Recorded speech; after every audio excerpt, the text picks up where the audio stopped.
Buenas tardes, jóvenes. ¿Me pueden escuchar, por favor? ¿Me confirman? Licenciada, se le escucha. Elise, se la escucha. Muchísimas gracias.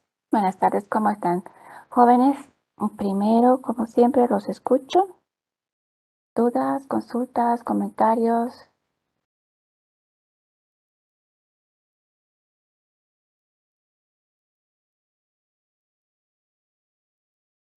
¿Nada? Ok, vamos entonces. Yonara, adelante. Buenas tardes, licenciada, ¿me escucha?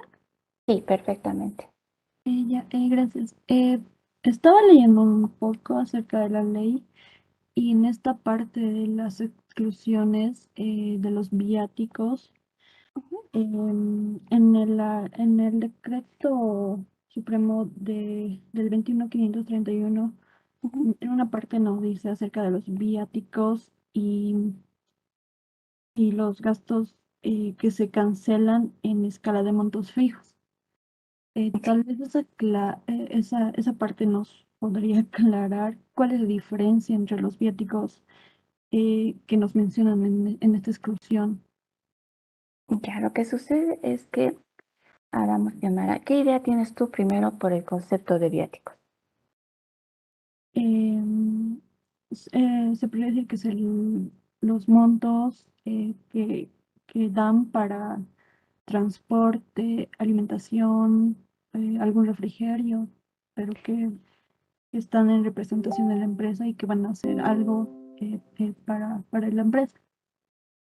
Sí, en realidad, Leonara, de acuerdo a la ley de trabajo, se deduce que el concepto de viático que se va a otorgar o se va a dar siempre que esa persona que desarrolla un trabajo para ti va a desarrollar ese trabajo en un lugar diferente a aquel para cual tú lo has contratado. Es decir, lo contrataste para que sea tu contador ya en la ciudad de La Paz.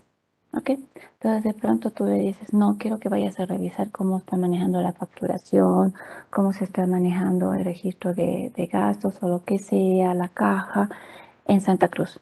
¿Ya? Entonces le dices, quiero que vayas a hacer parte de tu trabajo en otra ciudad. O sea, alejado del lugar aquel en que lo has contratado, porque se supone que tú lo has contratado en el lugar en que generalmente tiene su residencia, ¿verdad? Ahora, cuando tú lo mandas a desarrollar ese trabajo para el cual has contratado, entonces tienes que suplir esas necesidades que tiene esa persona. No porque esa persona, si lo contratas en La Paz, seguramente va a almorzar en su casa, va a dormir en su casa, ya tiene previsto cuántos son los gastitos de transporte que hay desde su casa hasta la oficina. Entonces, algo que ya lo tiene estabilizado, lo tiene normalizado, ¿sí? Al trabajador. Entonces, cuando tú le cambias el lugar de trabajo, esta persona tiene que adecuarse al nuevo lugar, ¿ya? Entonces, si digamos le cuesta 2 bolivianos ir en el minibús, si es que toma minibús de su casa a tu trabajo, entonces él está con la idea de que al día gasta 8 bolivianos, ¿sí? Pero si lo mandas a Santa Cruz, lo mínimo que le va a costarse, dependiendo, ¿no? Porque tardan en pasar las movilidades, él no sabe si por dónde va a estar, va a pasar un micro, entonces va a tener que tomar un taxi, el taxi le costará 15 bolivianos, 30 bolivianos, no sabe. Entonces, frente a esta situación, la empresa tiene que prever cumplir con la ley y lo primero que hace es, dice, tengo que pagarle viáticos. O sea, todo aquel dinero que va a compensar para que él pueda vivir, ¿sí? Y desarrollar su trabajo como si estuviera trabajando acá, donde yo le contraté. ¿Bien? Ahora bien, para este caso tú puedes decidir dos formas. Es decir, tú puedes decidir que yo le voy a dar el viático primero, tomaría más fácil contra rendición de gastos. Entonces fíjate lo que dice aquí, debidamente, los viáticos y gastos, los viáticos debidamente respaldados. Entonces tú dices, tu trabajador, señor A, yo le voy a pagar a usted para que viaje cuando vaya a, no sé, a Santa Cruz, lo que sea, dependiendo de los días, yo le voy a dar un anticipo, ¿sí? Recuerdan que se hace un registro en la contabilidad que son fondos a rendir. Entonces esa persona se hace un presupuestito financiero o en la contabilidad y se dice, bueno, ¿dónde está viajando? ¿Está yendo a una ciudad? ¿Está yendo a otra región? ¿Está yendo a una provincia? Más o menos cuánto le va a costar los gastos. Entonces, la empresa más o menos que ya tiene una idea, ¿sí? Puede ser que la empresa, por ejemplo, ya tenga convenios con ciertas agencias de viaje y diga, tú no te ocupes del pasaje aéreo si es que es otra ciudad. Nosotros lo compramos y ahí directamente le envían a la empresa, ¿no es cierto?, su factura por los boletos aéreos. Entonces dice, sin embargo, yo te voy a dar para que comas, te voy a dar para que te transportes, te voy a dar para que duermas allá. Entonces, cuando tú retornes a tu viaje, tienes un plazo, o sea, te tienen que crear políticas internas, tienen que existir. Un manual de políticas dice, cuando tú llegues a tu viaje, tienes 3 días, generalmente es así, 3, máximo 5 días para hacer tu rendición de cuenta. Entonces, esa rendición de cuentas, fíjense lo que dice acá la norma, tiene que estar debidamente documentada. Ok, te fuiste a dormir al hotel Los Ceibos, ok, entonces tiene que haber una factura que diga cuántas noches has estado en Los Ceibos. Has ido a comer, ¿de dónde has ido a comer? Tienes que obtener facturas. Lo único que podría pasar que es que sin factura van a ser los gastos de movilidad. Sin embargo, esa rendición tiene que definir, ¿sí? Transporte de tal a tal lugar, tantos bolivianos. De tal a tal lugar, otro tanto, ¿sí? Y tiene que ser racional, ¿sí? Porque, mira, por ejemplo, se sabe, ¿no es cierto?, el taxi del aeropuerto a la ciudad de Virubiru, en Santa Cruz, al centro, son 50 bolivianos. Ya, entonces, y generalmente se va a mover en ese rato. Entonces, hay una persona que va a revisar esa rendición y va a decir, a ver, me está diciendo que has ido de este lugar a este lugar, digamos, no sé, del anillo 1, te has movido al anillo 3.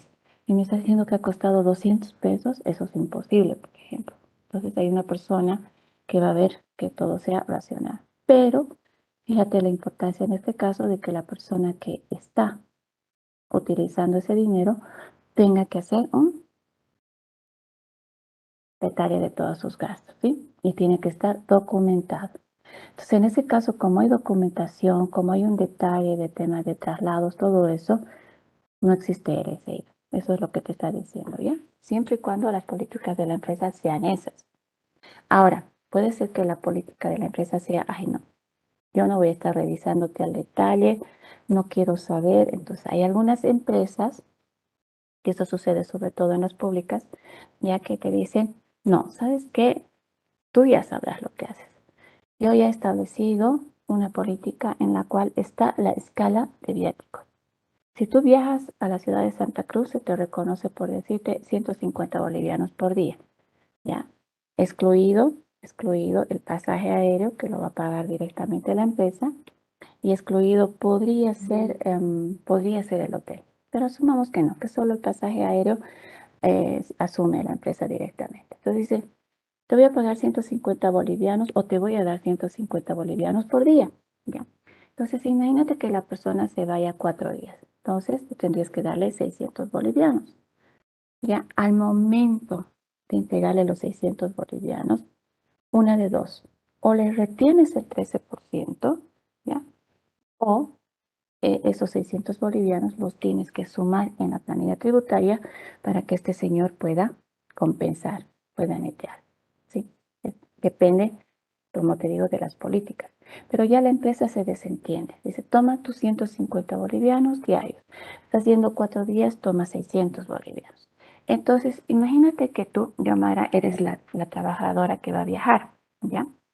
Entonces, Biomara, te vas a ir a comer a los lugares más caros, decisión tuya.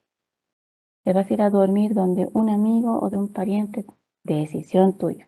Es como que tienes libertad de utilizar los 600 bolivianos. O sea, tú ya sabrás cómo subsistir, ¿sí? Entonces, si te cuesta más, indudablemente ya no puedes decirle nada a la empresa. No puedes decirles, no, pero ¿sabes qué? Yo me he ido al hotel Los Tajivos porque me gusta. No, yo te dije 150 bolivianos al día y con eso te tienes que manejar. Pero fíjate, ¿por qué estás sujeto a ese IVA cuando no hay rendición de cuentas? Porque tú tienes libertad, tienes libre disponibilidad. ¿Sí? Entonces, como te digo, tú sabrás lo que hacer, sabrás dónde comer, dónde dormir. Entonces, tú podrías inclusive ahorrarte una partecita de ese dinero, ¿te das cuenta?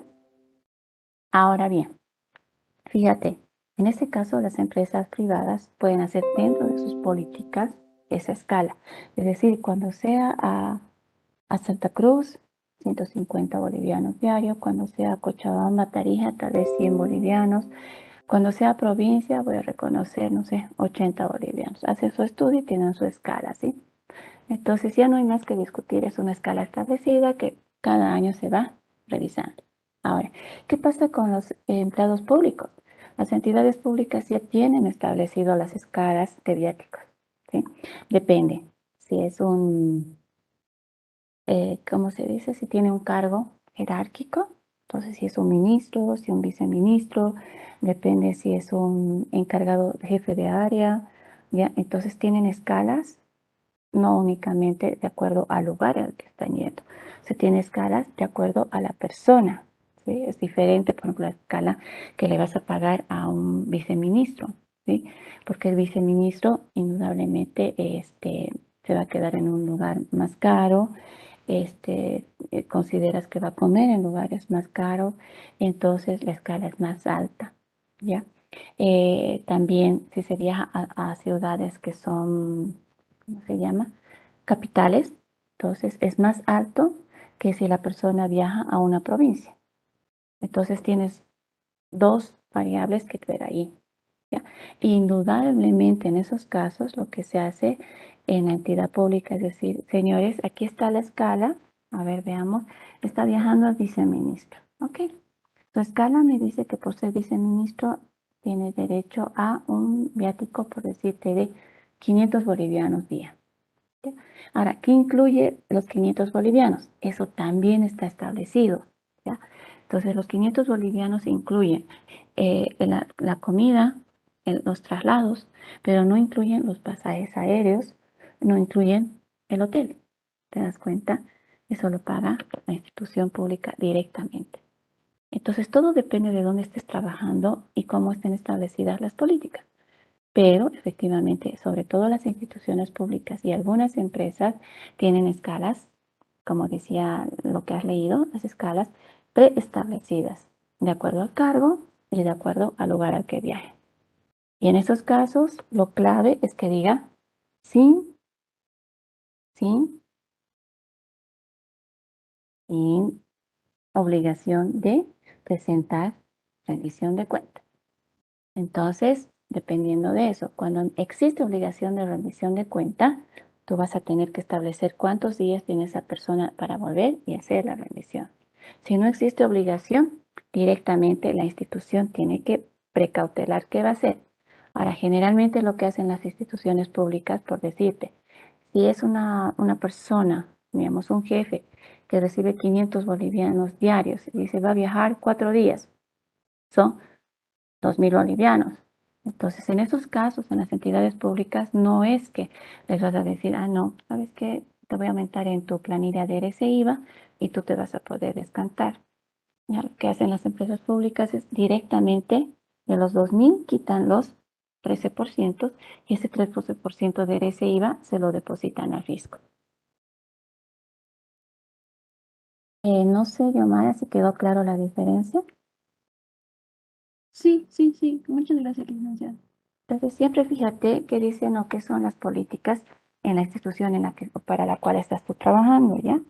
Si es Ujú. pública, como te digo, ya está establecida la escala de viáticos, ahí está, de acuerdo a tu cargo y de acuerdo al lugar al que vayas, ¿ya? Inclusive ahí sobre la proximidad de las provincias también, ¿ya? Es diferente, por ejemplo, si viajas a Santa Cruz y vas a una provincia, ¿ya?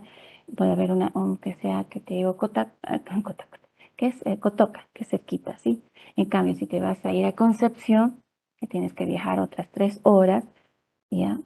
Ahí indudablemente será más barata la comida, pero indudablemente tendrá que pensar que es una persona primero que no va a poder comer en restaurantes súper finos, tendrá que comer en restaurantes que son de paso, ¿ya? Pero las condiciones son diferentes, entonces ya están preestablecidas ahí las escalas dependiendo a dónde tú vayas a viajar, ¿ya? Y entonces cuando tú veas tu esa escala, no te preocupes o no te enojes si es que tú recibes menos, ¿no?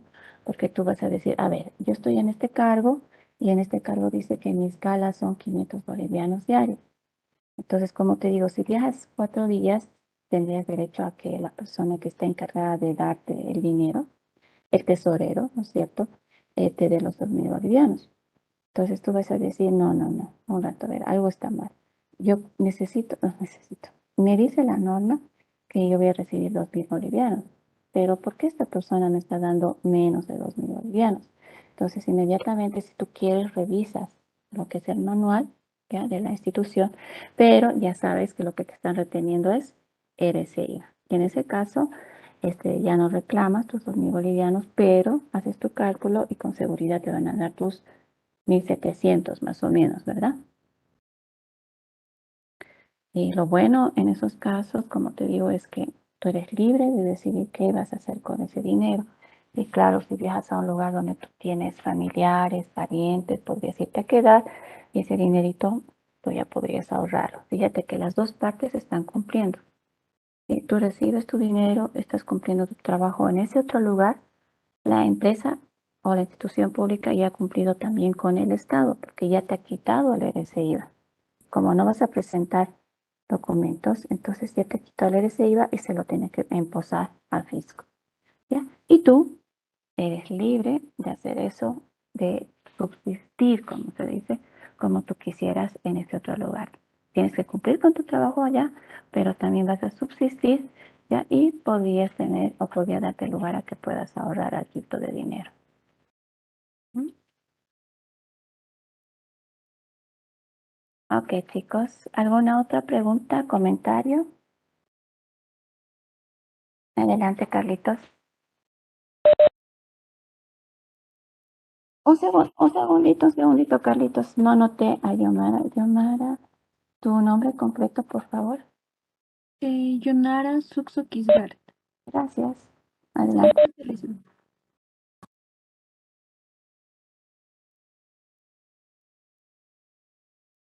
La anterior. Dame un segundito. Dame un segundito. Un segundito. Ah, ok.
Ujú.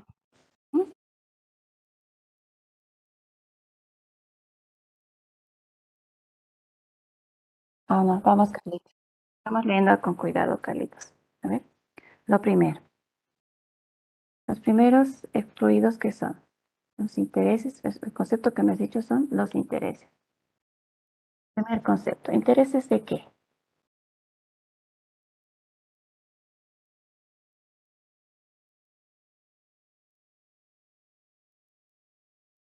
Ok, entonces estás en este primer caso, ¿sí? Si son intereses que provienen de depósitos de DPFs en moneda nacional o OFBs, ¿ok? Y hemos dicho, actualmente ya no te recibe ninguna entidad financiera depósitos en OFB. Eso se quitó, se eliminó, ¿sí? Sí se mantiene esos depósitos, esos DPFs que se aperturan el primero, segundo y tercer año en que se puso en vigencia la UFB, ¿ya? Entonces, ahora actualmente no existen DPFs en UFBs, ¿ya? Pero la ley prevé eso, dice, los intereses que generen estos DPFs están, bueno, adelante. No sé si esta parte queda clara.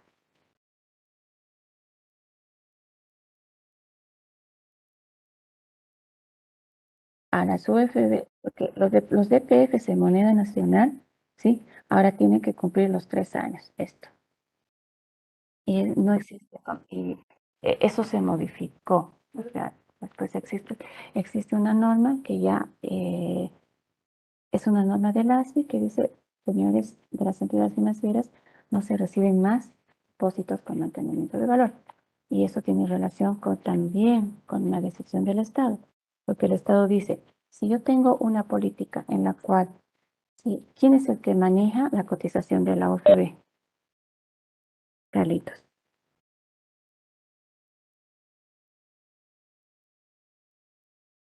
¿Dónde buscamos para ver la cotización de la OFB? Exactamente, el Banco Central. Entonces, si nosotros estamos regulados por una cotización interna, porque la OFB no es una moneda de circulación, ¿te das cuenta? ¿Sí? No es que yo agarre mi OFB y pueda comprar cosas o pueda mi OFB y irme a otro país, poder negociar. No, porque no es una moneda, ¿ya? Entonces, este indicador de la OFB la maneja el Banco Central. Cuando yo tengo una deuda tributaria, por ejemplo, o el Estado tiene una deuda tributaria conmigo, entonces hace la actualización por OFB. Y para ciertas actividades que tiene el Estado, ¿sí? Utiliza la OFB. ¿Ya? Entonces llega un momento en que dice, oye, esta redacción está mal. No puede ser que exista depósitos de OFBs cuando no existe la OFB. ¿Ya? Y además que el Estado siempre trata de que esa UFB, yo diría entre comillas, ese tipo de cambio en este tipo de moneda interna boliviana, ¿sí? Es totalmente establecido por Banco Central y tiende siempre a subir. Acuérdense que la única etapa donde ha bajado la OFB ha sido los últimos meses del año 2020. ¿Recuerdan? Que ha habido toda una discusión si los estados financieros, qué hacíamos con los estados financieros, ¿no? Porque todo bajaba. Como estamos acostumbrados a hacer la actualización por OFDs y por el índice que sube, en los últimos meses todo bajaba. Mi crédito fiscal bajaba, y yo tenía deudas tributarias también bajaban. Entonces, en ese momento, uno se pone a pensar y decir, ah, es que jamás se dio la bajada de la UFB. Pero ya antes, ¿sí? Ya antes, esto ha sucedido ya cuando ingresó el nuevo gobierno, o sea, el anterior gobierno, que dijo, como nosotros estamos controlando el tema de la cotización de la UFB, ya no va, el sistema financiero ya no se va a reconocer a estas personas la cotización de la UFB, los depósitos en UFB, porque si no, estas personas que son las que meten su dinero en UFB son las únicas que van a ganar. Quiere decir que tienen bastante capital, moneda nacional, lo van a colocar ahí y van a comprar UFBs porque tienen dinero. Y como yo estoy viendo siempre de que la UFB tenga tendencia a subir, ¿ya? Entonces siempre van a estar bien resguardados sus ahorros. Entonces dice, ya no va más, ¿sí? Entonces ya no existen los depósitos de UFB, al menos no te los van a aceptar, ¿ya? Ahora, por lo tanto, como no te los aceptan en UFB, tampoco está bien llamar depósitos en moneda nacional con mantenimiento de valor.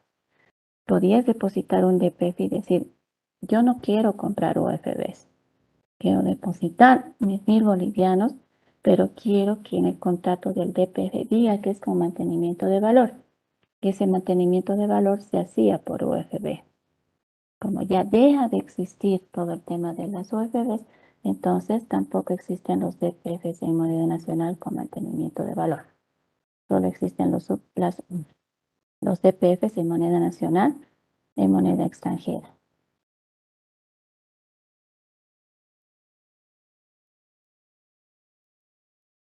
Ok, sigue leyendo, Carlitos.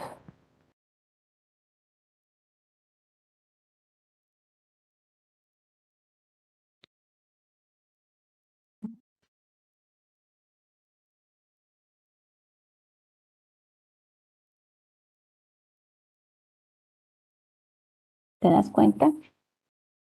El mantenimiento de valor, en este caso, stop ahí, Carlitos, fíjate. En este caso hay diferencia. ¿Sí? En el primero es tema de OFB. Aquí lo que te está diciendo es, ok, ¿quieres que haya un DPF en moneda extranjera? Sí, tengo $1000 y los voy a poner en este DPF. Muy bien. Entonces, si tú colocas ese DPF ya en moneda extranjera, está bien, lo colocas. Si ese DPF está, ¿a cuánto tiempo te dice? ¿A 3? Vamos, Carlitos. Escucha, con mantenimiento de valor. Primero, moneda extranjera. ¿Sí? ¿Eso qué significa? Y te aclara y te habla del dólar. ¿Cierto? ¿Has visto? ¿Cierto, Carlitos? Está tomando el dólar. Ahora la pregunta para ti, Carlitos, es ¿por qué habrá tomado el dólar? ¿Por qué? Adelante.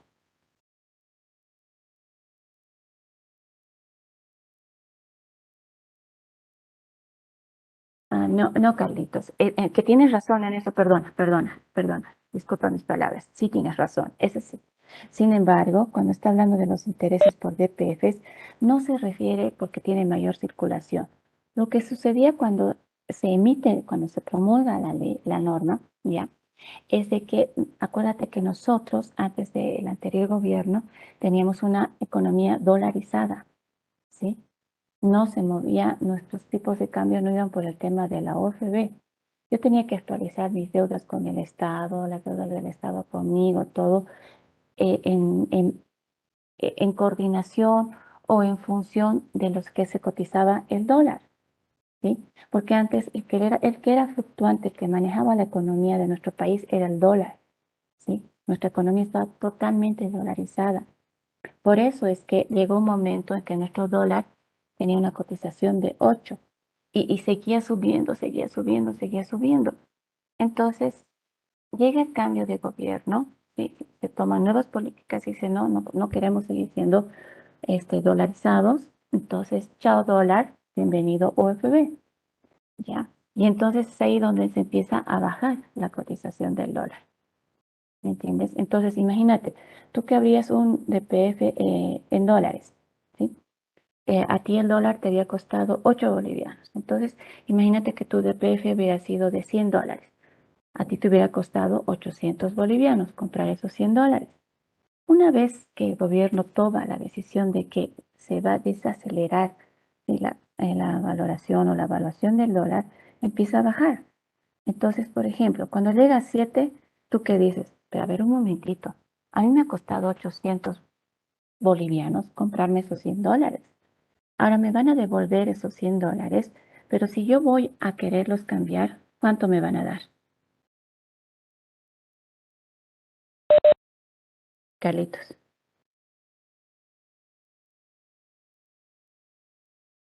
No, es que en el dólar no existe mantenimiento de valor con relación como si fuera bolivianos. Es mantenimiento de acuerdo a la cotización. Ahora ya está en 7. Ahora te van a dar el equivalente a 700 bolivianos. ¿Me entiendes?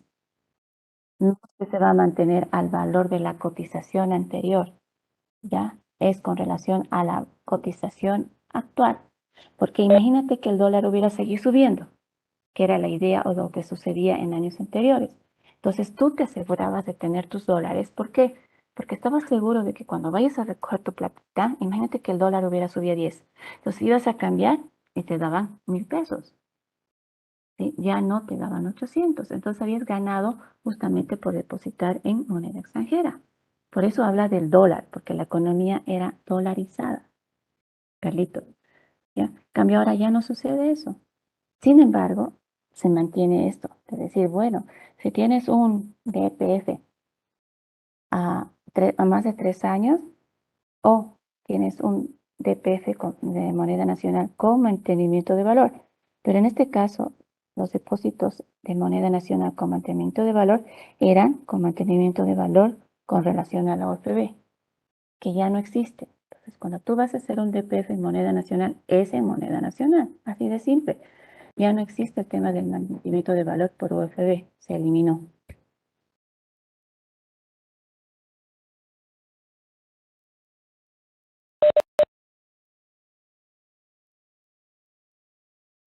Entonces, ahora, lastimosamente, esos son los temas relacionados a las normativas. Fíjate, muchas de estas cosas, como hablábamos en el anterior también, o sea, uno dice, aquí, por ejemplo, me está hablando de NAFIBO, o sea, pero NAFIBO ya no existe. Se ha hecho la modificación a a las normativas que se han emitido en los textos ordenados, se han debido encontrar, dice texto ordenado a tal fecha, ¿verdad? Pero ustedes van a ver ese texto ordenado y no está actualizado. Y generalmente no está actualizado porque no son normas tributarias como tal, ¿ya? Las que sí se utilizan a veces para actualizar las normas son las leyes financieras, que ya les había dicho, es incorrecto, pero sí, se hacen cambios, se hacen derogaciones, se hacen abrogaciones a la ley tributaria a través de la ley financiera, que no debería suceder, ¿ya? Pero existen otras normas específicas que regulan estos temas, ¿ya? Como este cambio de NAFIBO, el banco, como este tema de, como este tema de lo que estamos viendo ahora, ¿ya? De las OFBs, que también ha sido establecido en un decreto supremo, ¿ya? Existen otros cambios que quería decirles, era relacionados, por ejemplo, luego no me voy a encontrar en la ley 843, por ejemplo, con el ITF, ¿sí? Porque el ITF no es un impuesto que ha sido creado por la ley 843 o que ha sido creado como una modificación, ¿sí? A la ley 843. Ha sido un impuesto que se crea específicamente con otra ley, ¿sí? Entonces tengo que tener cuidado porque yo voy a decir, veremos, revisaré el último texto de la ley 843. Yo sé que existe el ITF, ok, es más, me descuentan el ITF, ¿ya? Pero, pero, resulta que yo no la voy a encontrar en la ley 843, ¿sí? Es otra ley específica. Entonces, en este caso, Carlitos, lo que tú tienes que saber es que tienes que referirte a los intereses, a las ganancias de capital, pero cuando tienes DPF, ¿en qué? En moneda nacional, van a haber DPFs ya en UFBs, ya, pero son los DPFs que se han aperturado allá por el año 97, nada más. Después posteriores no van a existir, ¿ok? Luego vas a encontrarte en el sistema actual, obviamente, DPFs de moneda extranjera, DPFs en moneda nacional, pero ya no existe moneda nacional con mantenimiento de valor. Ya se ha quitado esto, ¿ya? Ese es el resumen, Carlitos.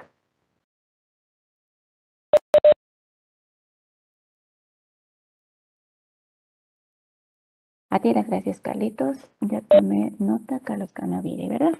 Ok, Cristian. Licenciado, entonces lo que habla la ley de esto de plazos mayores de 30 días, estos 30 días eran únicamente para DPFs que estaban en UFBs, ¿no? Sí. Ujú. Ah, ya Y entendí. como te digo, tienen que ser DPFs que se siguen manteniendo, ya no tienen que existir, porque si lo has abierto por allá, por el año 97, yo te aseguro que los bancos han negociado para que no existan. Al menos no he visto en los últimos estados financieros, bueno, solo he participado en dos bancos, ya, y estoy tratando, no, en ninguno de los dos he visto que mantengan cuentas con mantenimiento por UFBs. Así que yo creo, no sé, creo, te digo, porque no tengo seguridad, no participo en todas las auditorías. Creo que la mayoría de las entidades financieras han dejado de hacer eso y es más, ya se han encargado de devolver o redimir lo que son los DPFs que estaban abiertos en UFBs. Porque indudablemente, si te das cuenta, a ningún banco le convenía.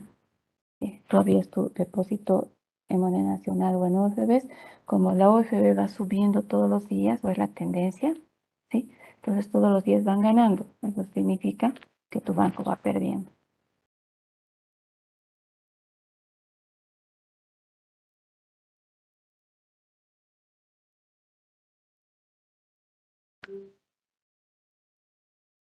Cristian, Sí, gracias, Lick.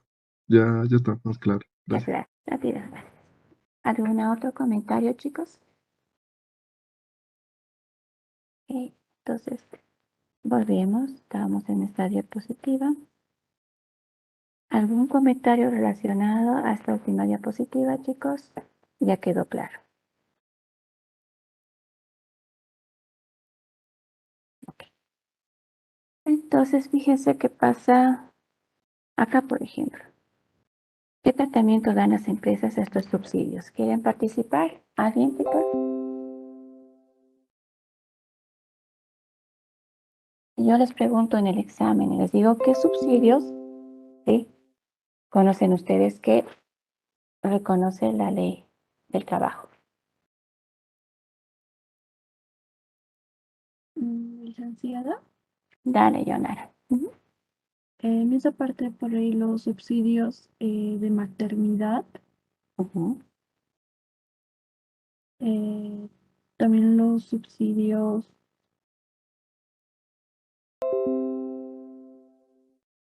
¿Está eh, bien? De natalidad. ay, se me fue licenciada. El prenatal, el natal, Ah, y el de lactancia también. lactancia. Perfecto. Ahora, yo les pregunto, en tu caso que me has dicho el natal, ¿no? Entonces, Yonara, ¿cuál es el tratamiento que tú le tienes que dar si es que en tu empresa hay un trabajador que ha presentado la documentación en el sentido de que va a tener un bebé? ¿Ok? Pasan los 5 meses, luego presenta la documentación de que nació el bebé. Ahora, ¿cuál es el tratamiento que se le da de acuerdo a la ley? Porque aquí dice exclusiones del objeto del RCIVA. Entonces, ¿qué hace la empresa?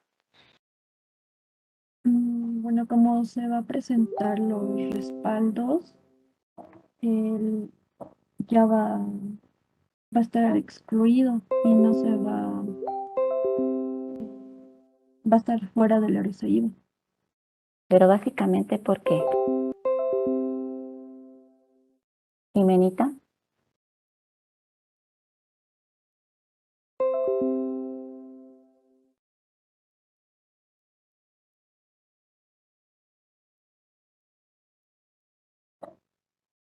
Em,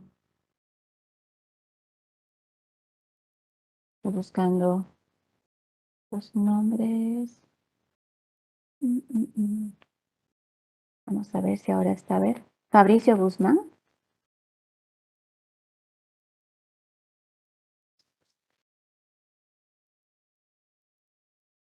Licenciado, buenas tardes. Disculpe, estoy con unos problemas. ¿Qué pasó?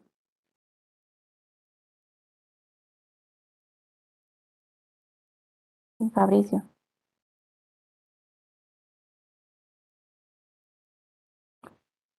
Eh, Mayumi Alanoca.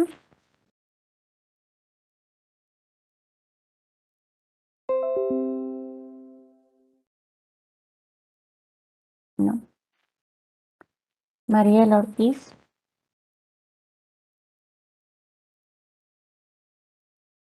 Este chicos, que lo que estoy llamando ya son segunda o tercera llamada. ¿Ok? Pues no los voy a volver a llamar. Sí.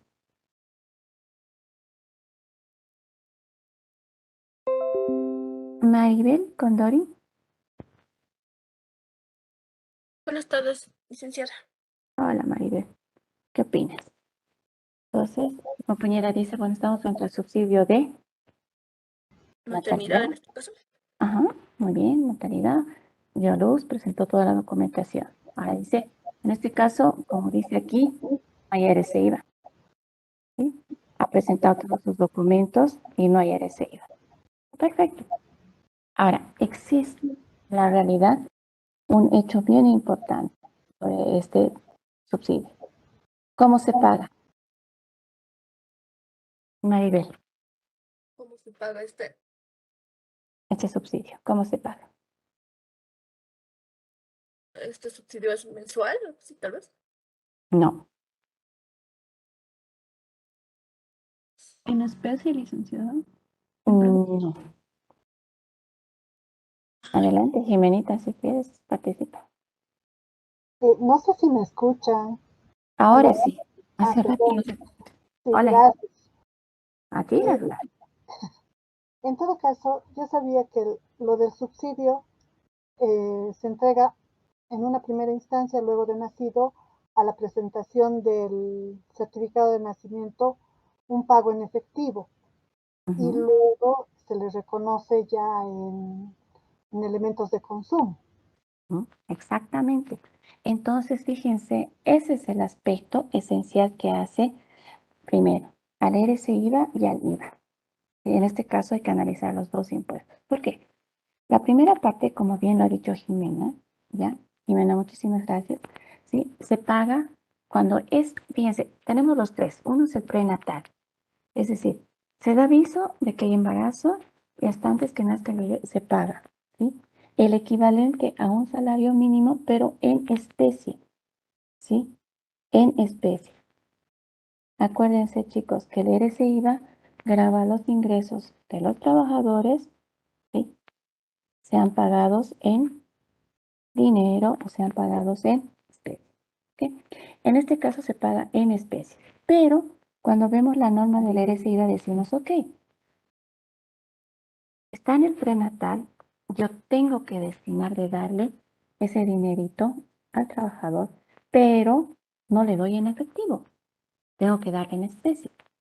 Entonces, las modalidades de adquirir los productos han variado en todos estos años. ¿Ok? Entonces, ¿cómo es ahora? Se da aviso a la entidad a cargo de los productos, ¿no es cierto? Se da el alta en un formulario del trabajador, se presenta indudablemente la documentación del embarazo y todo eso. Entonces, mensualmente la empresa tiene que pagar, tiene que depositar lo que sea un salario mínimo. El trabajador o la esposa van y recogen los productos. Y la empresa, ¿sí? Antes se lo daban a la señora, a la persona que iba a recoger. Ahora no sé si será así, porque como les digo, cada mes cambia, ¿ya? Y llegó un momento en que directamente la empresa encargada de subsidio para el sistema mandaba la factura a la empresa. Entonces, la pregunta es esta, ¿sí? La factura, ¿sí? La factura, ¿a nombre de quién sale?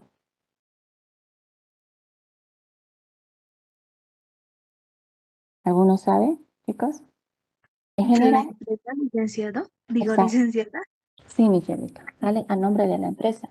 Ahora fíjense, tengo que analizar el IVA y esto ha sido tema de controversia en muchas ocasiones, porque existe una factura que está a nombre de la empresa. El gasto le corresponde a la empresa, porque es la empresa la que está reconociendo estos beneficios o estos subsidios para los trabajadores, ¿ya? Entonces, ¿se podrá tomar crédito fiscal o no? Esa era y sigue siendo el tema de controversia. Entonces, había un momento en que sí las empresas estaban tomando crédito fiscal. Había otro momento en que decidieron que no. Pero por ahora, la recomendación que dan los tributaristas es, señores de la empresa, no tomen el crédito fiscal. Usted lleve al gasto todo el salario mínimo nacional, o sea, el total que ha pagado a la empresa encargada del subsidio, ¿ya? Y respalde con la factura, pero no se tome el crédito fiscal. ¿Por qué? Porque ese crédito fiscal en realidad le debería corresponder a quién, al trabajador, ¿sí? Como el trabajador no va a tener la factura, no va a poder recuperar ese crédito, entonces lo que se hace es que la factura queda como respaldo de la empresa, pero la empresa no puede tomar crédito fiscal, aunque ese pago tenga relación con su operación grabada, aunque sea un gasto totalmente, ¿cómo se dice? Totalmente respaldado, ¿sí? No puede tomar crédito fiscal, solamente se registra 100% como gasto, ¿ya? En cambio, cuando llega el momento de pagar el subsidio de natalidad, ahí se entrega en efectivo, ¿sí? Y como no está factura ese IVA, se le paga el total. Ahora, cuando sigue nuevamente el tema de la lactancia, vuelve a ser como en el primer periodo, desde el quinto mes, ¿no? El prenatal. Entonces, otra vez, vuelvo a dar de alta a la al asegurado o a la asegurada, sigo pagando, me siguen facturando, llevo al 100% el gasto, pero no le tengo ese IVA al trabajador ni me tomo el crédito fiscal. Bueno, ok, entonces esa era la respuesta para esta preguntita que les he hecho. Ok, si no hay más comentarios, nos vamos. Siguiente. Me gusta esto de la base jurisdiccional. Acuérdense este tema de la base jurisdiccional, porque lo he puesto a un ladito. Porque este tema de la base jurisdiccional es un título que también lo van a encontrar en el IUE. Cuando veamos en el IUE, vamos a ver la base jurisdiccional. ¿Ya? Entonces dice, señores, son ingresos de fuente boliviana, ¿ya? Cualquier ingreso, ¿sí?, que perciba esa persona natural u sucesión indivisa, acuérdense, ¿ya?, sin importar dónde tenga su domicilio o residencia. ¿Ok? Cuando hablamos de titulares de los mismos, por ejemplo, estamos hablando de sucesiones indivisas. ¿Ya? Entonces, ahora, ¿cuáles son este tipo de ingresos? Dice, por ejemplo, los sueldos, todo lo que yo le puedo pagar a los diplomáticos, ¿sí?, o personal oficial que está en misión oficial. Entonces, el ejemplo más claro en este caso es, si yo, Bolivia, fíjense, nombro un embajador, mi embajador en Argentina, ¿sí? Entonces, esa persona, obviamente, el gobierno de Argentina no le tiene que pagar el sueldo, pero tengo que pagar yo, que soy el gobierno boliviano, porque él me está representando, pero me está representando en nuestro país. Y le tengo que pagar su sueldo, posiblemente fuera de su sueldo le haya pagado los gastos, por ejemplo, le puedo haber pagado gastos de traslado, ¿sí?, de vivienda, puedo estarle pagando la vivienda, todo eso que hace a su puesto diplomático. Entonces, lo que me está diciendo, señor, todas las asignaciones, por ejemplo, que les digo, mira, toma para tu vivienda, o yo me voy a encargar de pagar mensualmente tu vivienda más, porque eres el embajador de Bolivia.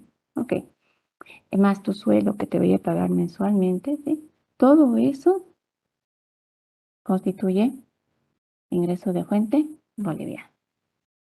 Por lo tanto, chicos, ese sueldito y todo lo que yo le pago va a estar sujeto ¿a qué? A ese IVA. ¿Sí?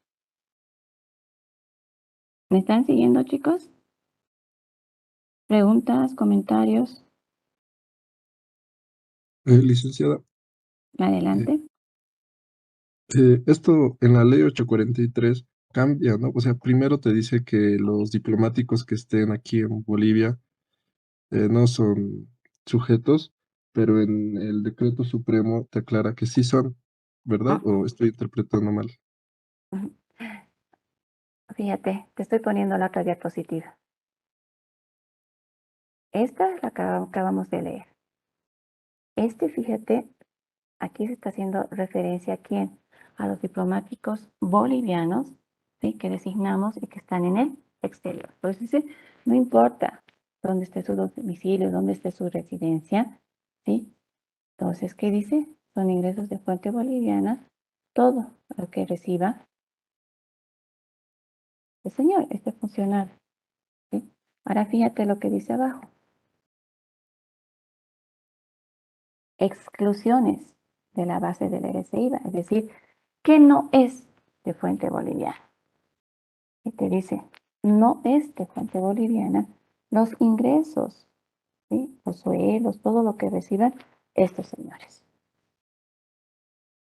Estos sí son, por ejemplo, el embajador, después que hay el cónsul, ¿sí?, de la Argentina que trabaja acá.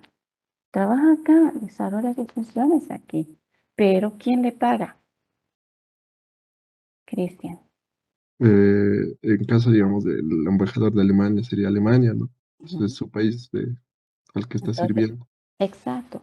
Entonces, el trabajo lo está desarrollando aquí en Bolivia, Pero fíjate, todos los ingresos que percibe por ese trabajo que desarrolla en Bolivia, le dice que es de fuente extranjera. O sea, está excluido de la base de recibir. Vale. Gracias, Lick. Tú me preguntaste, ¿no? De lo que dice la ley. ¿O fue? Fui yo. Ok, Sí. entonces, Ah, si sigues leyendo, ¿sí? Fíjate lo que dicen después. ¿Qué pasa con los ingresos también de los funcionarios y empleados extranjeros? ¿Sí? Entonces dice también, estos no son, que se llama, no son diplomáticos, ¿sí? Pero tienes, por ejemplo, al edecán, ¿sí? Del embajador, tienes, puedes tener la secretaria del cónsul o embajador, tiene un altísimo personal que es extranjero. Entonces, ese personal tiene que estar indudablemente en las planillas de esa institución, ¿ya? De ese organismo. Entonces, estos ingresos que perciban estos funcionarios por ser extranjeras, dice, no están alcanzados por el EBCI. súper. Gracias, Lick. A lo que sí, fíjate acá, ¿sí? Aquí hay que tener cuidado un poquito. Por ejemplo, yo te digo, me he puesto a analizar, nosotros tenemos, por ejemplo, aquí una embajada de Japón, ¿sí? Luego tienes lo que tenemos la sociedad japonesa y también tenemos lo que es el JICA, ¿sí? Entonces, fíjate, hay que ver, ¿sí? Cada una de esas instituciones parecería que tienen un componente extranjero, ¿sí? Pero no todas tienen el mismo tratamiento. La sociedad japonesa, ¿sí? Si bien los socios podrían ser japoneses, ¿sí? No importa, está totalmente alcanzado por el EFETA, ¿sí? Ahora, ¿qué pasa con el JICA? El JICA sí es una institución oficial del Japón, ¿sí? Entonces, ahí vas a tener lo que son empleados bolivianos y lo que son empleados extranjeros, ¿ya? Entonces, el JICA, en su caso, tiene que tener cuidado cuando elabora su planilla del BCI, ¿ok? Entonces, son funcionarios, pero son funcionarios bolivianos, ¿ok? ¿Algún comentario, alguna duda, chicos? Muchas gracias, Cristo.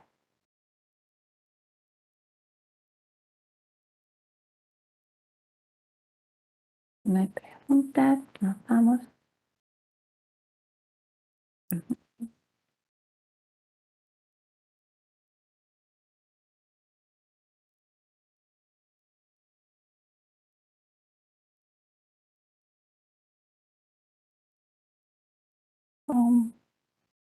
¿Alguien quiere comentar esta diapositiva, chicos?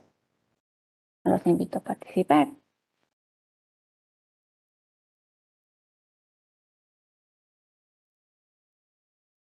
Esto tiene que ver con el ejemplo, con el anterior caso que le decía, ¿no es cierto? Le decía a Cristian, cuidado, ¿no?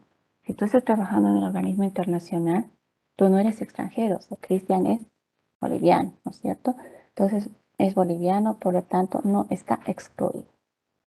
Entonces, como no está excluido, ya ahora, les decía, ese organismo internacional tiene que tener diferentes formas de asegurarse el estar cumpliendo con la normativa boliviana, ¿ya? Entonces, ese organismo internacional dice, a ver, tengo a, tengo a Michelle, tengo a Jimenita, tengo a Carlos, que son alemanes. Entonces yo ya sé que como están en mi familia, tienen su pasaporte, tienen su documentación alemana, yo ya sé que no tengo que pagar ningún impuesto en Bolivia por todos los ingresos que reciben ellos. Pero ahora resulta que tengo a Cristian, y Cristian es boliviano, pero yo necesito que trabaje conmigo, necesito personal boliviano. ¿Sí? Entonces, ¿y ahora qué pasa? Sé que está sujeto a ese IVA. ¿Cómo tengo que actuar? Entonces, esta es la respuesta. ¿Sí? Entonces, lo que dice es, señores, todas esas personas bolivianas que trabajan en las misiones, organismos internacionales y todo eso, tiene que pagar ese IVA, pero como si se tratara de independientes. Y como independientes, a la vez se tienen que considerar contribuyentes directos. ¿Qué significa? que Cristian, ¿sí? No es que la misión diplomática va a agarrar y va a decir, hoy tengo que hacer una planita tributaria, es mi trabajador y ahora que Cristian se descargue con sus facturas. Eso no lo va a hacer la misión diplomática ni el organismo internacional. Lo que le va a decir es, ok, Cristian, vamos a suscribir un contrato. Con ese contrato tú te vas a ir a la renta y te vas a inscribir como contribuyente directo. ¿Como contribuyente directo de qué? Del RSI. Entonces, la renta verifica que tiene el contrato, que es de un organismo internacional, tiene que estar documentado el contrato, y le va a dar su NIP a Cristian. Y entonces, cada vez que el organismo internacional le pague, ¿sí? Le va a decir, oye, cuidado, te estoy pagando, pero tú tienes que cumplir con presentarme tu formulario de pago del RSIVA. Este pago del RSIVA es trimestral para estos contribuyentes directos. Acuérdense del artículo 9 del decreto reglamentario, ¿sí? Entonces, ahí sí, es trimestral, pero a la vez Cristian va a poder declarar y va a poder descargar o compensar con sus facturas, ¿sí? Y entonces, trimestralmente se va a personar a, no sé, al departamento, ¿cómo será? Al departamento financiero que tenga la embajada, el consulado o este organismo y va a presentar fotocopia de su declaración jurada donde ha pagado el RSIVA, donde ha declarado el RSIVA. ¿Okay? Por un lado. Por otro lado, ¿sí? Fíjense lo que dice ese artículo 9. También son contribuyentes directos quienes las personas que son contratadas por el sector público. Pero, ¿en calidad de qué, chicos?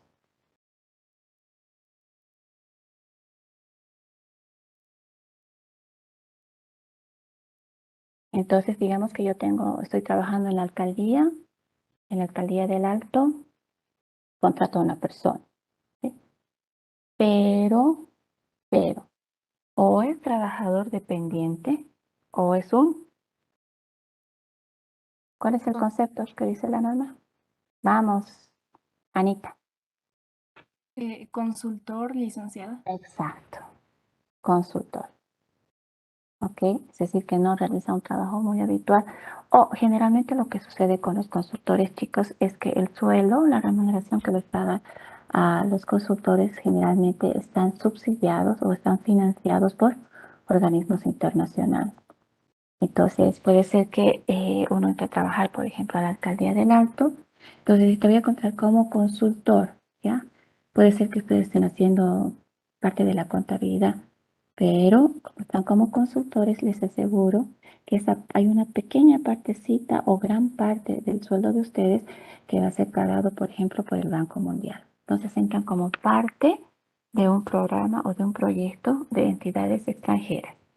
Entonces, sí los contrata la entidad boliviana como consultores, ¿ya? Y puede ser que estén realizando un trabajo que sea habitual o no, pero generalmente está, como les digo, financiado por un organismo internacional. Entonces, generalmente las personas que son contratadas como consultores por el sector público son los que se van a tener que ir a la renta, van a llevar igual su contrato y también les van a dar su número de NIT.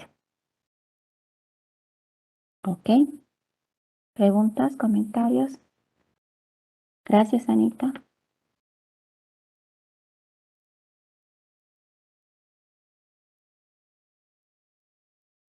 Nada, ok, pasemos.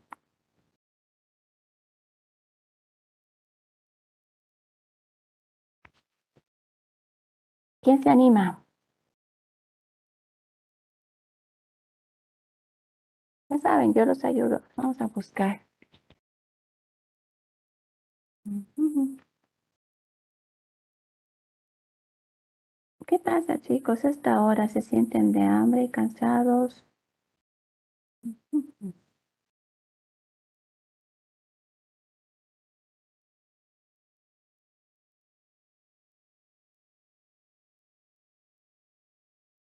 Marta, Marta Guaricollo.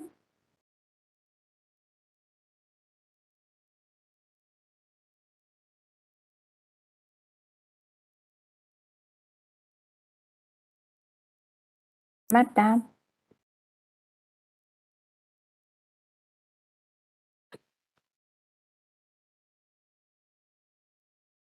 licenciada. Buenas tardes. Hola, Martita. ¿Podemos dar lectura, por favor, a la diapositiva? Y vamos explicando un poquito. Adelante.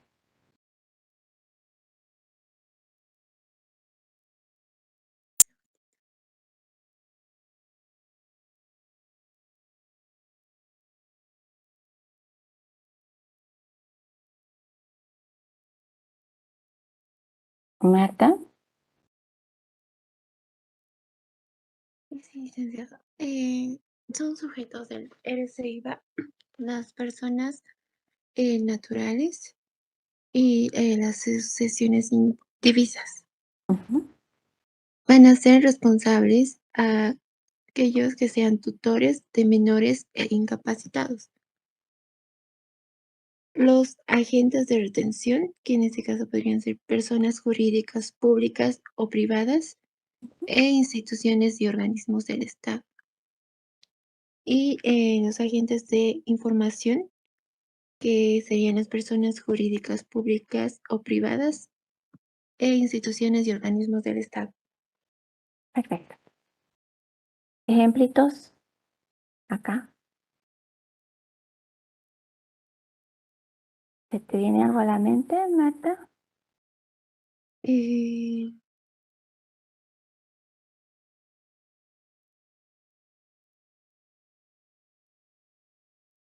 O algunos de ustedes, chicos, pueden participar. Yujú.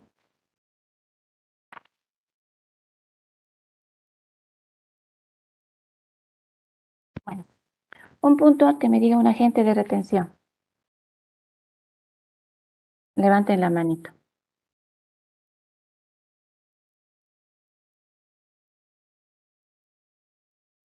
Marcelino, vamos. Licenciada, Hola. dice cómo está. Un agente de detención puede Un ser ejemplo. un ejemplo allá. Por ejemplo, en Coca-Cola, Ujú, ellos, sí, en la empresa es una empresa privada y el ujú. momento que haga la declaración del RSIVA de su personal, se convierte en agente de detención. Perfecto, Marcelino, muy bien. Estoy anotando, ¿sí? Esto es adicional. Ok, sobre agentes de información. Manitos.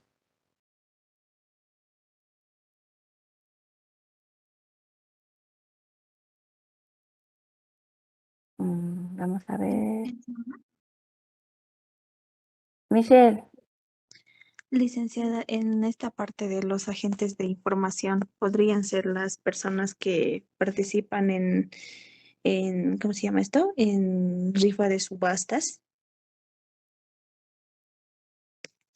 Dame un ejemplo específico, así como tu compañero. Mm, Agentes de información, y fíjate lo que dice. Personas jurídicas, públicas o privadas, instituciones y organismos del Estado. ¿Qué más decía la norma?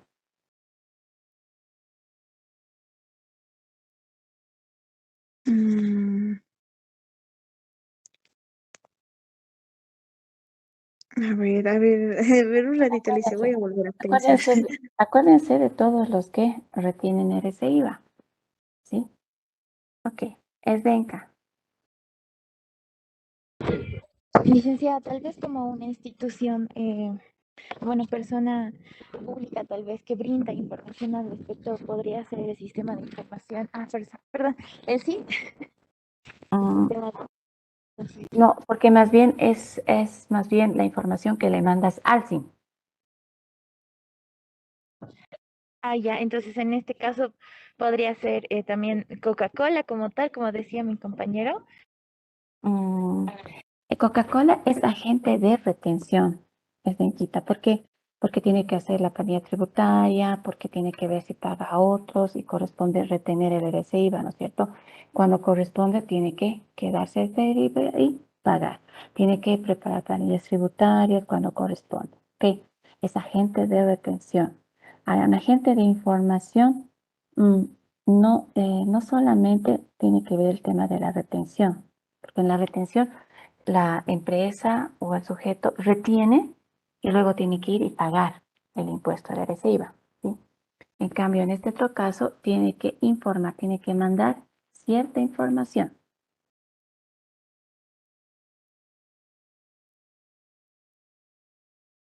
Susan. Buenos días, licenciada, o perdón, buenas tardes. ¿Podría ser, por ejemplo, las entidades públicas, como usted decía, cuando contratan consultores, estos mismos están generando la información hacia el SIN a través de las planillas? O también podría ser, por ejemplo, las AFPs cuando retienen el, ¿qué se llama? Los aportes para jubilación, que también ahí muestran quiénes son funcionarios dependientes. Susan, fíjate lo que me estás diciendo. Sí, son dos casos diferentes, ¿sí? En el primero es agente de retención. ¿Por qué? Porque tiene la obligación de cumplir con la retención, con quitarle algo a esa persona. Se queda con el IVA y después se da la vuelta y le paga a impuestos internos. Claro que le paga y le dice, mira, todo lo que he pagado, lo que he retenido y toma, pero es agente de retención, ¿ya? Por más que tenga que informar adicional. Ahora, es diferente con las AFPs, porque la AFP se encarga de pagar, sí, pero no de retener. Acuérdate que, por ejemplo, ¿qué se llama? Todo lo que son los, se me fue. Cuando yo le pago a los mayores de edad, ¿no es cierto? La jubilación, ¿sí? Esa jubilación no está grabada por ese IVA, ¿sí? Pero todos los meses hay que pagarlo. Ahora, esa información se la manda. La AFP se la manda a impuestos internos. En ese caso, sí, es agente de información, pero no agente de retención. Ahora, les voy a dar el caso, chicos. ¿Ya? Les voy a dar el caso, chicos, de lo que es un agente de información y a la vez agente de retención. ¿Ok? ¿Qué pasa con los bancos, las entidades financieras? ¿Sí? Las entidades financieras, ustedes acabamos de ver, tienen DPFs, ¿sí? Y los DPFs, hemos dicho, dependen, ¿no? Deberían estar, esos intereses deberían estar siempre grabados. Pero luego, ahí viene el depende, ¿no? Si el DPF está en más de 3 años y el DPF no sé qué, la norma me dice, hay exclusión. Ok, entonces, ¿qué hace el banco? Dice, señor, usted que ha venido, ya, aperturado acá, gana intereses, yo le tengo que retener. Le retiene la reciba y se lo paga a impuestos internos. Un agente de retención, indudable. Ok, ahora, fíjense lo que sucede por el lado contrario. Usted es sujeto de la reciba, sí, pero ¿qué pasa si la persona que va a aperturar el DPF después le presenta al banco y le dice, mira, yo soy en realidad un contribuyente más y soy un contribuyente directo? ¿Sí? Tengo mi propio NIT. Es más, puede decir, no soy ni siquiera un consultor, en este caso soy una empresa unipersonal. Yo tengo mi NIT, yo tengo mi negocio. Entonces toma, aquí tienes, inclusive pueden tener una copia legalizada, aquí tienes. Les dan una fotocopia de su NIT al banco. Entonces el banco no puede retenerles. ¿Por qué? Porque ya son sujetos del IUE, acuérdense. ¿Sí? Acuérdense. Está grabado cualquier otro ingreso, en este caso serían los intereses que perciba esta persona, que no estén sujetos al IUE. Como ya es una empresa unipersonal, está sujeto al IUE. Entonces, el banco o las personas del departamento tributario revisan y dicen, a ver, me ha traído este SUNIT y efectivamente aquí dice que es una empresa unipersonal o que es un contribuyente directo que está sujeto al IVA o que está sujeto al IUE, ¿sí? Entonces, pero ¿quién es el responsable ahí? Esa persona, la que está recibiendo. Entonces, yo banco no le puedo retener nada. Guardo en su carpeta, porque se hacen carpetas por cada persona, guardo en su carpeta y está el documento. Pero, sí, aquí viene una normativa, hay una resolución de directorio, miento, es una resolución administrativa, ¿sí? Donde dice, señores del banco, ustedes mensualmente me tienen que mandar información de todas las personas que tienen DPFs, del plazo de los DPFs, de los intereses que generan esos DPFs, y en su caso me tiene que decir quiénes le han presentado el NIT, y por lo tanto usted no le está reteniendo. ¿Se dan cuenta? Por un lado es agente de retención, pero por otro lado tiene que cumplir con mandar ciertos informes de acuerdo a lo que le dice el SIN. Ese es un agente de información. Entonces, como bien lo ha dicho su compañera Susan, sí, efectivamente, un agente de información son las AFPs, otro agente de información son los bancos. He visto que alguien estaba levantando su manito. A ver, denme un segundo. Carlitos, ¿tú?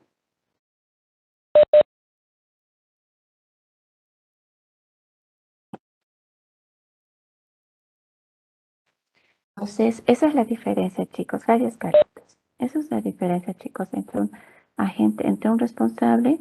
Este responsable es el que va a asumir el papel de sujeto pasivo, ¿sí? En lugar del menor de edad o del incapacitado, ¿sí? En este caso, cualquier obligación, cualquier multa que pudieran recibir estas personitas, tiene que pagar el responsable. En este caso, el agente de retención es aquel que se encarga de cumplir con todas las obligaciones relacionadas a sustraer la parte del RCIVA, ¿sí? Por aquellos ingresos que están grabados, luego declararlos a fisco y pagar. Y los agentes de información son aquellos que tienen que mandar determinados informes con los detalles que le estipula impuestos internos relacionados a las ganancias de capital que paguen a personas naturales y sucesiones individuales. ¿Ok?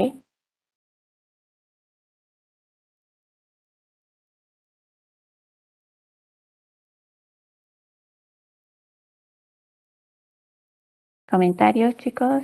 ¿Los escucho? Nada, vamos. Estamos terminando ya. Dice, ¿cuándo se da realmente la obligación de pagar el RCIVA? Cuando existe, y esto ya lo hemos visto, hemos analizado varias veces, cuando existe el cobro o pago en efectivo o en especie de los ingresos que sean por el trabajo o por, ya sabemos, ganancias de capital, ¿sí?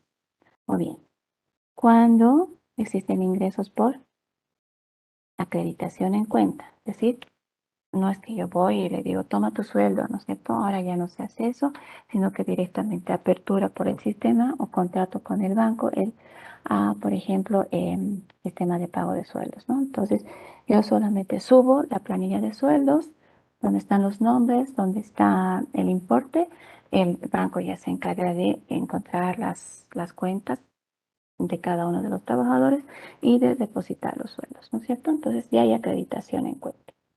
Este tema de acreditación en cuenta, chicos, también anoten, es importante. Voy a anotar yo en mi agenda, ¿eh? Acreditación en cuenta. Lo vamos a ver en el IUE. Entonces, cuando estamos hablando del RCIVA, la acreditación en cuenta se refiere a la acreditación, el depósito en la cuenta del trabajador. Y generalmente es la cuenta bancaria, ¿ok? Ahora, es diferente en el IUE. Van a ver que en el IUE me aclara qué entiende el IUE por acreditación en cuenta. ¿Ya? Y en el IUE nos vamos a encontrar con que, por ejemplo, entiende por acreditación en cuenta, pero en cuenta contable, ¿sí? El RCIVA no aclara este tema de la cuenta contable, es decir, que yo diga sueldo por pagar a Carlos Canaví. Esa es una acreditación contable, pero el RCIVA no lo menciona. Entonces, ¿sí? La interpretación que se ha hecho en todos estos 30 años es de que cuando la norma habla de acreditación en cuenta en el RCIVA, se trata del depósito en la cuenta bancaria del trabajador, ¿no? Pero no es contable. En el caso del IUE van a ver ustedes que sí, aclara que es cuenta contable, ¿ya? Entonces le deposito a mi empleado en su cuenta RCIVA. Autorización o conformidad, o sea, cuando los ingresos ya han sido, ¿sí? Han sido, en otras palabras, ¿sí? Cuando ese ingreso, cuando esa ganancia del trabajador o de la sucesión indivisa ya ha querido ser pagado, pero el trabajador u otra instancia jurídica han dado aviso de que se tienen que dar otro destino, ¿no es cierto? Entonces, ya hay disposición, yo ya quiero pagarle, pero, por ejemplo, les decía, hay una orden judicial. Entonces, yo quería pagar el sueldo, pero recibo la orden judicial y tengo que depositar ese dinero posiblemente a otra cuenta, ¿sí? Puede ser a un ministerio o puede ser ante el juez o directamente ante la beneficiaria o el beneficiario que ha iniciado, por ejemplo, el juicio, ¿sí? Pero ya existe libre disposición, ¿sí? Aquí, preguntas, comentarios, chicos.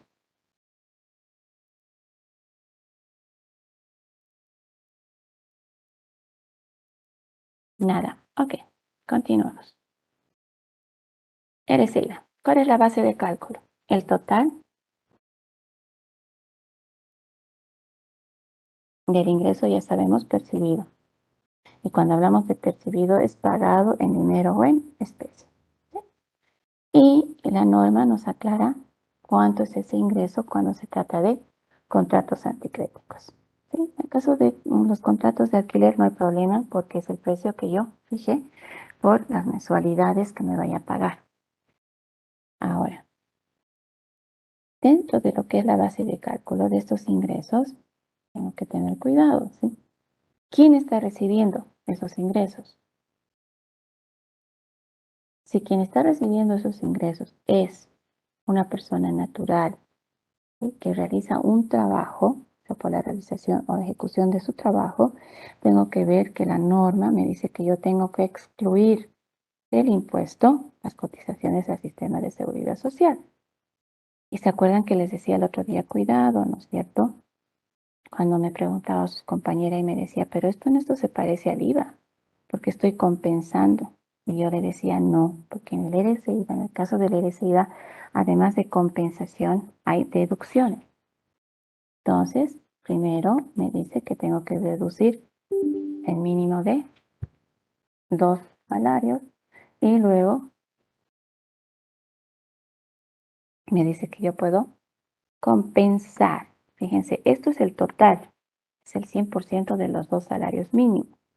En cambio acá es impuesto, el 13% de las facturas de ese trabajador, que va a estar ¿dónde? En el formulario. Los que ayudan a sus papás o a alguien en la casa o trabajan, ¿qué formulario presentan? ¿Sobre 610? Ahora es el 600. Perfecto. Luego, 13% de 2 salarios mínimos nacionales, ¿sí?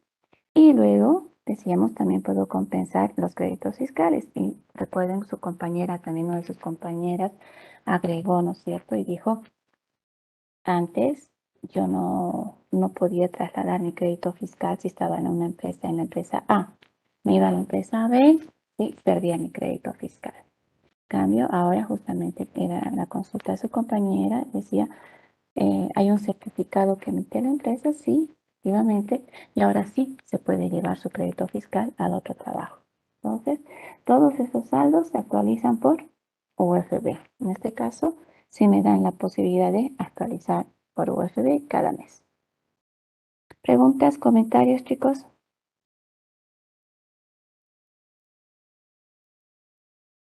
Ok. Tasa del impuesto, 13%. ¿Sí? Aquí no hay tasa efectiva ni tasa nominal. Ya hemos dicho, el RCIVA es el impuesto a los ingresos de las personas. Muy bien. ¿Qué más tenemos? ¿Cómo es la declaración o qué tengo que considerar para pagar el RCIVA?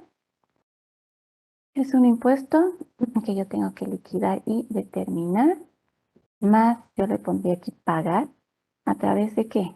De una declaración jurada, ¿sí? O formulario oficial, y va a depender. Si yo soy un trabajador, soy un dependiente de la empresa, ¿sí? La empresa lo que va a hacer es la declaración jurada, la va a presentar mensualmente.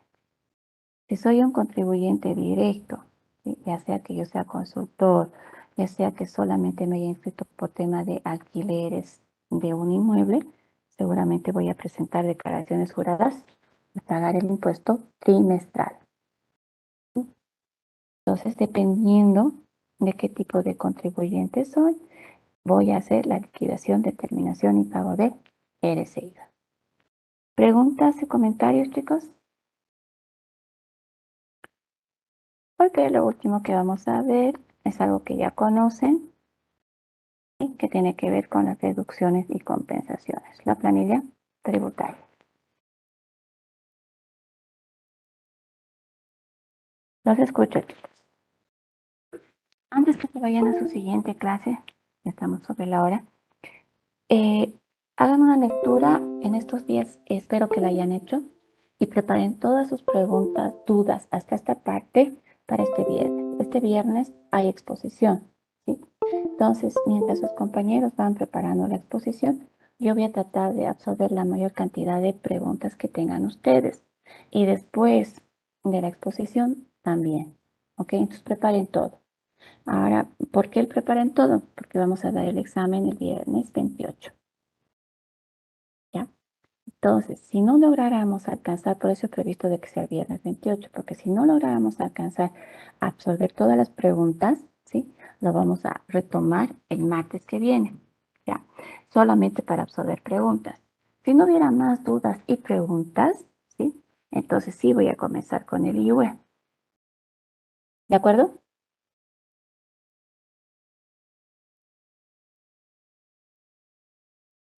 Gracias, Carlitos.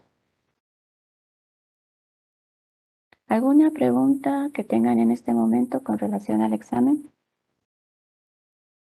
Perdón, licenciada. Adelante.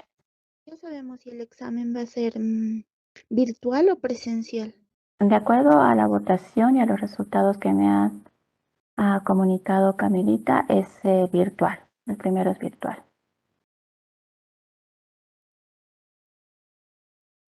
Tienen preguntas teóricas y también tienen ejercicio, pero solamente van a tener que seleccionar cuál es el resultado correcto. ¿Sí? Este examen entonces es virtual.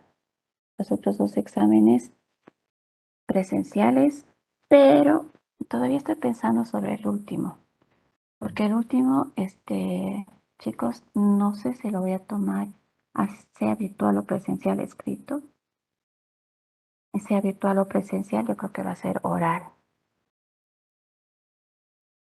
Pero bueno, todavía está por definir.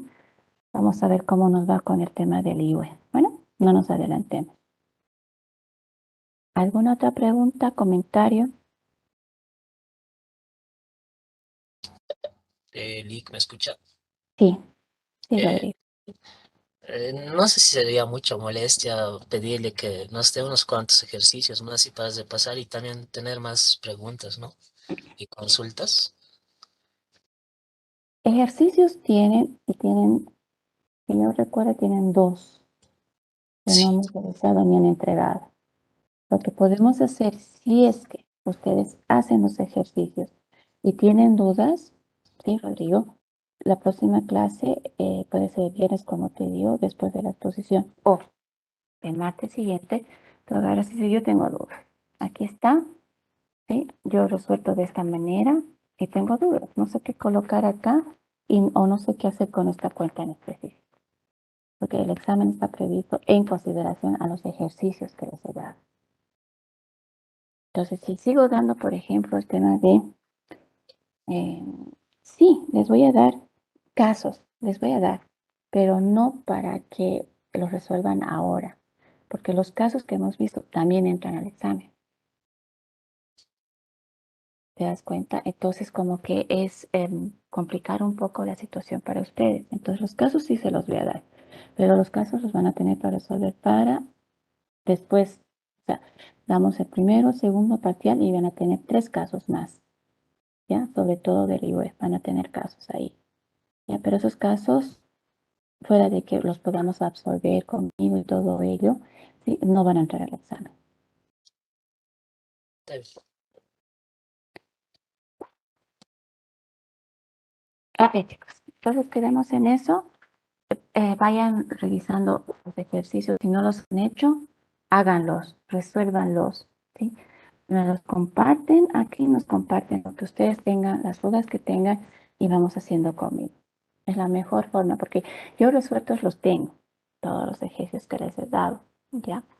Inclusive en opiniones, pero la idea es que ustedes tienen que ejercitar. Entonces lo ponen ahí y vamos comentando, vamos viendo con tus compañeros. Rodri, por ejemplo, si tú dices esta línea de ingresos que está acá, ¿dónde lo llevo? Lo que sí puedo hacer, Rodri, es de que, por ejemplo, tú expones ahí y me dices, este es el caso del banco. Me ha quedado perfectamente que tengo que hacer crédito fiscal proporcional. Ok. Ahora, lo que sí puedo hacer es como una forma de prepararte para el examen y decirte cuidado, porque puede ser que en el examen yo no le ponga banco tantos y diga empresa de servicios X, Y, Z. Entonces, indudablemente la determinación va a ser diferente, pero la base ya la tienes porque has resuelto el caso o el ejercicio del banco. ¿Se comprende, chicos? Hola. Sí, se comprende. Entonces, hagamos eso, ¿me parece? Lo que podemos hacer entonces es el próximo martes tener una clase que sea para resolver así ejercicios, consultas, lo que ustedes planteen para el examen. ¿Ok? Vayan a su clase, por favor. Nos vemos entonces el viernes. Ya sabemos exposición y dudas. Y el siguiente martes solamente dudas y nos vamos a preparar para el examen. ¿Ok?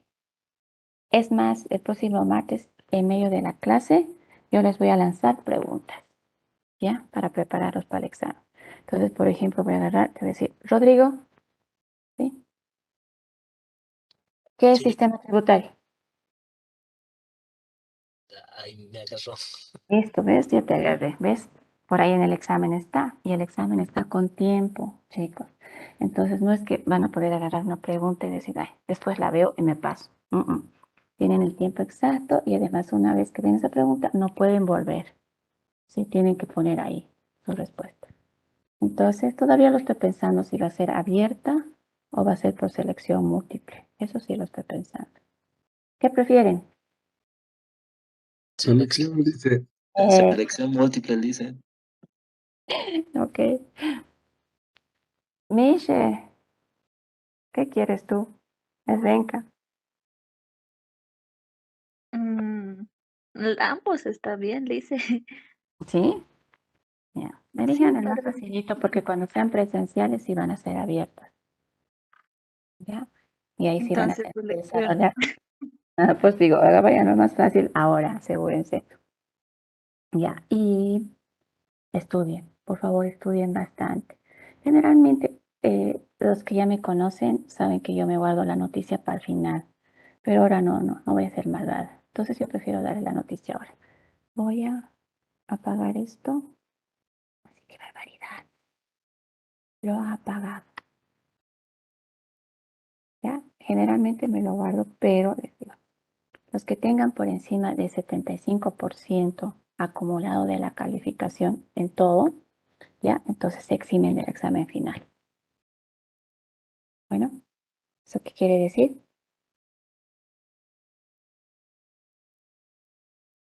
Michelle, ¿qué quiere decir? Que ya no va a haber necesidad de dar un examen final porque ya estaríamos con nota de aprobación. Sí, pero que si tienes, yo generalmente pongo 80%, ¿ya? Entonces voy a ver cómo están en este primer examen. Entonces, uno de la nota que ya tienes nota de aprobación, pero además significa que si estás eximido, tienes 30 sobre 30 en el examen final. Entonces, sobre la nota que pudieras haber acumulado, tú dirás, pero a ver un momentito, si he acumulado 60, sí, más los 30 que estoy poniendo de este otro examen, te sacarás 90. ¿Ya? Así que estudien, traten de eximirse del examen final. El examen final por lo regular es un solo ejercicio o 2 ejercicios, chicos, donde tienen que aplicar todos sus conocimientos y la norma para determinar cuánto es el impuesto. ¿Ya? No es grave, no es terrible, porque a veces hay personas que les gusta eso, entonces no es terrible. Eso significa que los que no quieran pueden no estudiar. Vayan a su clase, chicos. Nos vemos el viernes. Chao, Michelita. Chao, Ale. Gracias, licenciada. Hasta luego. Gracias a ustedes por estar siempre en clases. Chao, chicos.